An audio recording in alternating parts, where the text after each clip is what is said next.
हम अपने भारतवासियों को अगर हम परम सुखी करना चाहते हैं तो केवल वस्तु और व्यवस्था से नहीं कर सकते। उनका बौद्धिक स्तर सुधरना चाहिए। आज हमारे समाज का बौद्धिक स्तर गिरता चला जा रहा है। बहुत चिंता का विषय है। हम सुविधाएं दे देंगे, हम विविध प्रकार की भोग सामग्रियां दे देंगे, लेकिन उनके हृदय की जो मलिनता है, जो हिंसात्मक वृत्ति है, जो अपवित्र बुद्धि है, ये जब तक ठीक नहीं होगी तब तक हमारा देश धार्मिक देश है। हमारे यहाँ धर्म की प्रधानता है।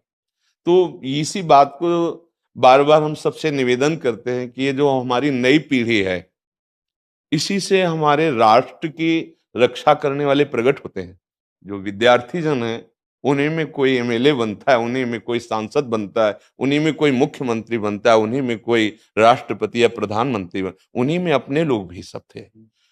अब हमारी शिक्षा केवल आधुनिकता का स्वरूप लेती जाए और व्यभिचार प्रवृत्ति, व्यसन प्रवृत्ति, हिंसा प्रवृत्ति, ये नई पीढ़ी में देखकर बहुत असंतोष हृदय में होता है।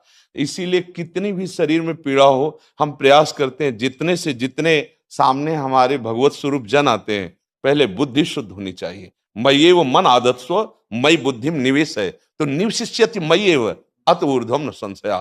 तू मेरे में ही निवास करेगा, अर्थात भगवदानंद में। अविनाशी जीव कभी भोग विलास में तृप्त हो ही नहीं सकता। हम अगर अपने राष्ट्र की विशेष सेवा, तो हमारे धर्म का परिचय, जैसे आप जन करते हैं, धर्म का हमारा क्या स्वरूप है, हमारे जीवन का लक्ष्य क्या है। हमें जितना राम जी प्रिय हैं, कृष्ण जी प्रिय हैं, उतने ही भारत देश हमारे लिए प्रिय है। जैसे राम भक्त, कृष्ण भक्त, वैसे हमारे भारत देश का हर जन जन हमारा आदरणीय और पूजनीय। पर अब जो मानसिकताएं बन रही हैं, वो हमारे धर्म और हमारे देश के लिए लाभदायक नहीं होंगे। व्यसन का इतना बढ़ता स्वरूप, व्यभिचार का इतना बढ़ता स्वरूप, हिंसा का इतना बढ़ता स्वरूप, ये बहुत ही विपत्तिजनक है। अगर ये बढ़ता रहा तो हम विविध प्रकार की सुख सुविधाएं देने पर भी अपने देशवासियों को सुखी नहीं कर पाएंगे, क्योंकि सुख का स्वरूप विचार से होता है। सुख और दुख की स्थिति सत्य नहीं है, आगमा पाइनो अनित्यास, लेकिन हमारा विचार, और विचार हमारा गंदा हो रहा है। बस हमारा उद्देश्य यही है कि हमारे देशवासियों का विचार शुद्ध होना चाहिए। अगर विचार शुद्ध है तो राष्ट्र प्रियता, जन सेवा, समाज सेवा, ये सब स्वाभाविक होने लगेगा। और विचार अशुद्ध है तो सुविधाएं बहुत हैं, उनका दुरुपयोग हो रहा है।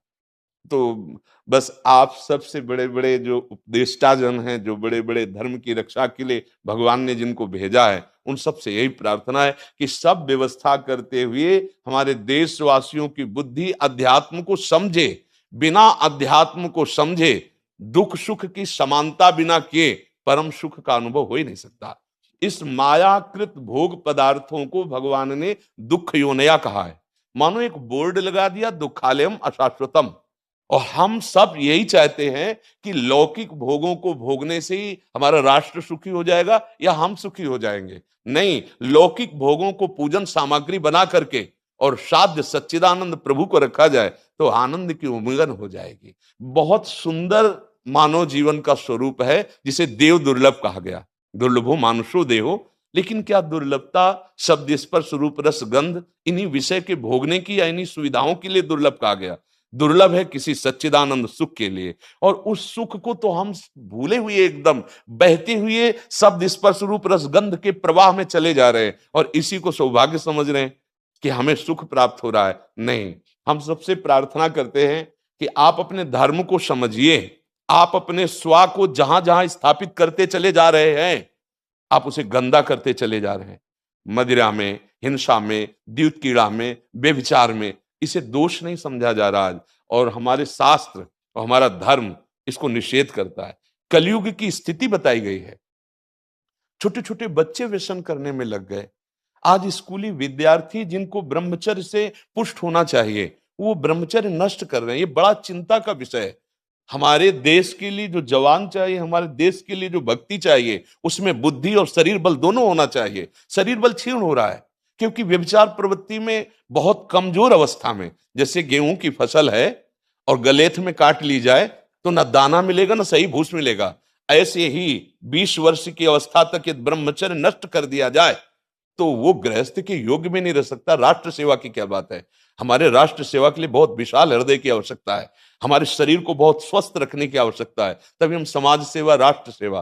तो शरीर और बुद्धि दोनों का स्वस्थ होना बहुत आवश्यक है। तो शरीर को तो नष्ट किया जा रहा है विषय भोगों में। लोग समझने लगे हैं कि मांस खाने से हमारा स्वास्थ्य अच्छा रहेगा, हम बलवान बनेंगे। अध्यात्म बल नहीं तो तेरे शरीर की चर्बी बढ़ा ले, लेकिन तू न काम पर विजय प्राप्त कर सकता, न क्रोध पर, न लोभ पर, न मोह पर, न हिंसा पर। फिर क्या जीवन।